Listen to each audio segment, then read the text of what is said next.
This is Zeus at the Indianapolis downtown canal, selling my art and thinking thoughts. And the thought that I wanted to bring today is brought to you by the ASEA Corporation, the redox molecule for thinking minds like yours. I'd like to appreciate and welcome all the beings of love and light. Welcome to my now. So in this now, we're going to talk about the 4 concepts of decision making, which really, when I first heard it, honestly, it changed a lot of things. And the first thing is, what's the first concept? Is who do you listen to? Who do you listen to? It's a question of life, isn't it? So when you think about the question of life, you have to answer it with the answer of life. Anybody that has what you want has been where you've been. Anybody that has what you want and has been where you've been, that's the person you listen to, because they can tell you how to get to where you want to be.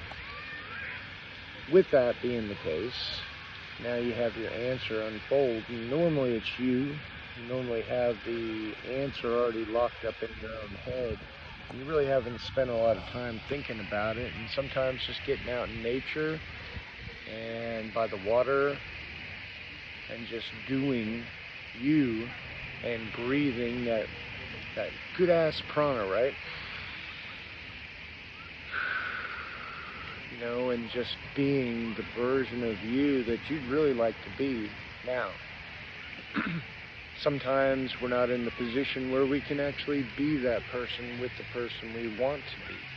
But we have to be that person we want to be in the midst of being, in order to attract to you that person who you want to be with you.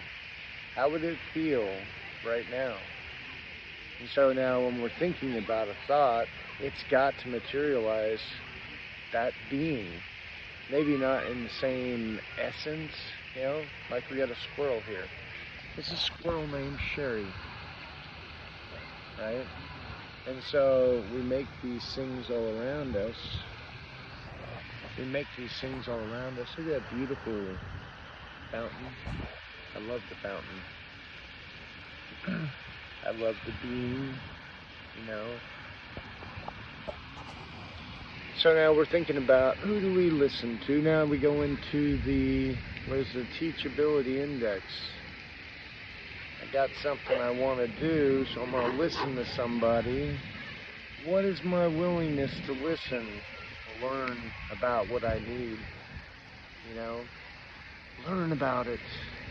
What is my willingness to listen? And then when I listen to this stuff here, am I willing to accept the very changes I have to make in me in order to make that transpire into the world?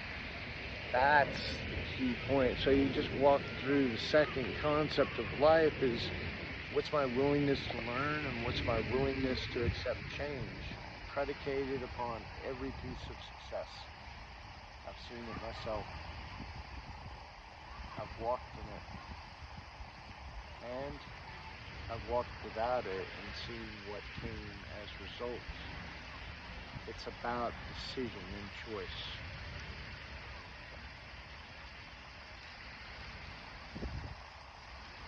And then you got your, the learning aspects. So you got various different ways of learning, and most of it's going to be predicated upon thought, putting stuff together. And then when you put stuff together, how's it going to play out? It's going to normally play out the way you've been thinking about it, I can tell you that. So if you've got great thoughts behind something, you got to go with it, mate. Follow your heart. That's the thing. Most people are scared to follow their heart because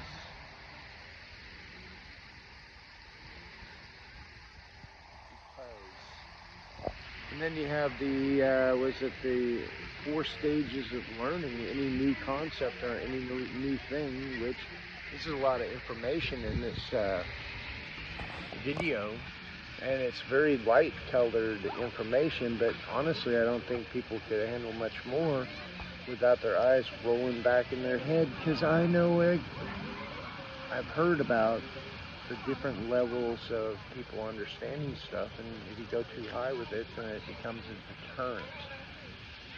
And when it becomes a deterrent, now you've got something that's localized within the body, and it propels yourself away from the learning aspect. So I think that's an important aspect, because you come into everything unconsciously incompetent of it. You have no idea it even exists. I mean, honestly, when we open our eyes, we see 480 billion bits of information every second, but we're only processing a small window of 2,000 pieces out of the 480 billion bits of pieces. And I got lots of people, they feel offended by it, but could we handle much more? No, it's the light spectrum. If we could handle much more, I don't know. And I know some of the people that are argumentative over it. But now we come into something that we just found out about that we really like. Well, we're now consciously incompetent with this thing. But the concept is there. Now, if we're willing to go back to the second concept, the teachability index, to invest some time, effort into finding out about the thing, and then willing to change an activity, now you have full accomplishment of your focus, because the focus of man is the one that you become, right? Because whatever you're thinking about most of the time, that's where you're going to become, right? And so now you become competent at this thing that you were unconscious about, but now you're conscious, so you go into a conscious, competent state. You're following instructions and doing what needs to be done, and it gets done.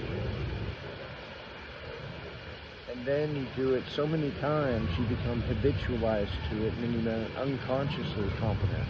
And so now you've got a program of success going on, because the program of success is always the same. You get that encouragement that comes with a positive movement forward, dopamine rush, and using that to propel yourself into that next phase is all about the confidence.